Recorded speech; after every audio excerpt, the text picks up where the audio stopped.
Oil is the most important source of energy available in the world, and without it, the industrial economies of the developed as well as the developing nations will be highly jeopardized. You see, it's becoming the vein of life that runs right through almost every facet of the world in which we live today. That vein was put in jeopardy during the 1973 oil crisis, when an embargo was imposed against the US and other Israeli allies. The oil crisis set off an upheaval in global politics and the world economy, while also challenging America's position in the world, polarizing its politics and shaking the country's confidence. The age of petroleum began when Edwin Drake struck oil in the state of Pennsylvania in 1859. Following its discovery, it was mostly used in filling lamps and in some forms of heating. With the beginning of the 20th century, the demand for oil began to increase dramatically. Automobiles were becoming more abundant, and they were engineered on the foundation of cheap oil. World War I was another development that drew attention to the tremendous importance of oil. Hence, great competition for oil began. Huge derricks had to be built to strike the riches of the earth. Huge power plants were needed so that when the derrick was built, there would be power enough to send the cutting bit maybe 2 miles down. After World War I, the Middle East was shattered. The Allies promised the Arab countries independence if they revolted against the Ottoman rule. However, their intentions were to keep the region under their control. In addition, oil was discovered in Persia and other parts of the Middle East. The Middle East would become strategically important. American interest in the oil of the Middle East region was perceived with extreme suspicion by Britain. They were adamant on keeping the Americans out of the picture. The need for more oil was rising in the US, and domestic oil supplies did not seem sufficient to fulfill the needs for the future. Following many years of diplomatic and commercial negotiations, as well as pressure from American officials, the British and French gave in. American oil companies were able to formally enter oil territories of the Middle East. As the US gained a larger stake in Arab oil reserves, their dependency on foreign oil increased.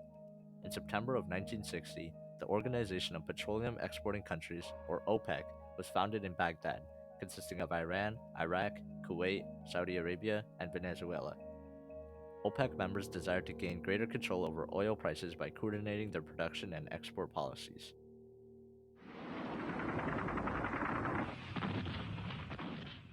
The Yom Kippur War began on October 6, 1973. Egyptian and Syrian forces swiftly pushed into Israeli territory to reclaim the stolen Arab land, attacking the Israelis by surprise. Supplied by the Soviets, the Arabs utilized over 600 advanced surface-to-air missiles, 1,200 tanks, 300 MiG-21 fighters, and hundreds of thousands of other war materials in their successes to heavily hit Israel. In response, the Nixon administration guided the Israelis by providing tanks, artillery, and other war supplies along with $2.2 billion of assistance funds, known as Operation Nickelgrass. The Arab countries were infuriated. They believed the Americans were the only force protecting Israel from returning Arab land. On October 9th, Kuwait held an emergency meeting with the members of the OPEC. They decided to impose an oil embargo against the US and Israeli allies as a result of the war. Along with the embargo, a 5% monthly production cut was issued to alter the price of world oil. The Fourth Arab-Israeli War of October 1973 marked a new era with the use of Arab oil as a diplomatic weapon. In the three instances it was used before, in 1948, 1956, and 1967, Arab actions did not achieve notable results in influencing the West to change its pro-Israel policies. The US was almost still self-sufficient in oil in 1967. Its total import of Arab oil did not exceed 3% of its energy consumption. Oil consumption from 1967 to 1973 in the US grew by almost 40%, and so did their reliance on foreign oil. In contrast to the previous instances, the 1973 oil embargo was launched on a massive scale, being well coordinated and decisive. Yeah, the oil weapon to punish the United States for its support of Israel in the Yom Kippur War, when Syria and Egypt tried to regain the lands that they had lost in the Six-Day War in '67. We are heading toward the most acute shortages of energy since World War II. At the time of the enforcement of the Arab oil boycott, Europe was importing 65% of its oil requirement from the Arab world. Japan used 50% of its petroleum energy from Arab sources, and the United States used 10%. At the height of the crisis, the total cutback in Arab oil production reached of almost 2 million barrels a day. The embargo hit everyday consumers around the world the hardest. Oil prices jumped from $2 per barrel to $11. Panic set among automobile drivers in fear of an even more expensive refill the next day. Lines of automobiles stretched for miles outside of gas stations. With high demand, many stations ran out of fuel. Rising energy costs were a major factor that set the United States into recession from 1973 to 1974. The result was skyrocketing consumer prices that outpaced wage increases for workers. It's empty. There is no oil. There's none to get. You worried? You damn right. And when you got babies, you're gonna have to worry. The Arabs directed the force of the embargo against the United States because they firmly believed that Israel's policies toward occupied Arab land and the Palestinian issue could not be maintained without the strong American support it has received over the years. In the weeks following the Arab oil embargo, the United States had shown an interest in bringing the hostilities to an end and in pursuing a peaceful settlement in the region. In its policy, oil seemed to be a major constituent in the push for peace in the Middle East. In Europe and Japan, the reaction towards the Arab oil boycott was one of panic. It was feared that European industries would slacken for lack of fuel, and the consequences would be a deep recession. Europe was caught off guard and reacted with confusion and inconsistency. When an embargo was declared by the OPEC nations against the Netherlands, the other European countries refused to come to its assistance. At the height of the US airlift of weapons and military assistance to Israel, Western Europe refused to allow the US to lift arms in aid from American military bases on European territories. Japan feared their industries, which were heavily reliant on oil, would be greatly jeopardized.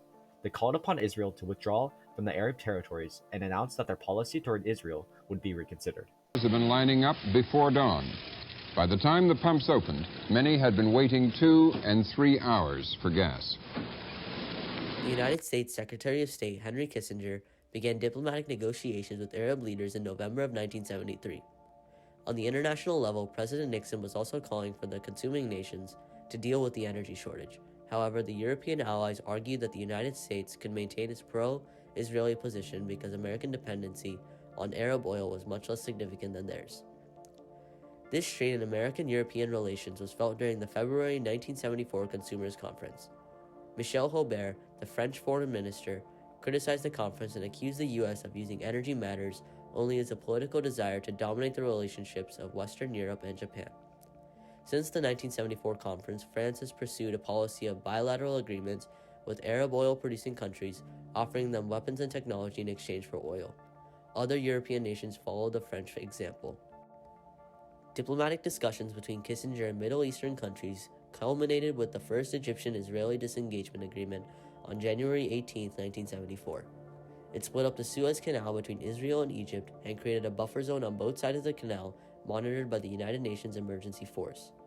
On March 5th, Israel withdrew its last troops from the west side of the Suez Canal, and on March 17th, OPEC announced the end of the U.S. embargo. The oil crisis shrunk the U.S. economy by approximately 2.5%, increased unemployment, added to rocketing inflation rates, and spun the economy into a recession. Although the oil crisis wreaked havoc across the world, new measures on energy conservation and domestic energy sources that were created during the crisis stay intact today, including the Strategic Petroleum Reserve and the International Energy Agency. Automobiles created after 1973 have had a strong focus on fuel efficiency, making Japanese imports more popular in the U.S. In April of 1973, Exxon founded the Solar Power Corporation, which started a push for clean, renewable, and sustainable energy. Furthermore, the Arab oil embargo was clearly successful in breaking the stalemate over occupied Arab land and the Palestinian problem. Europe and Japan switched from being pro-Israel to neutral throughout the conflict.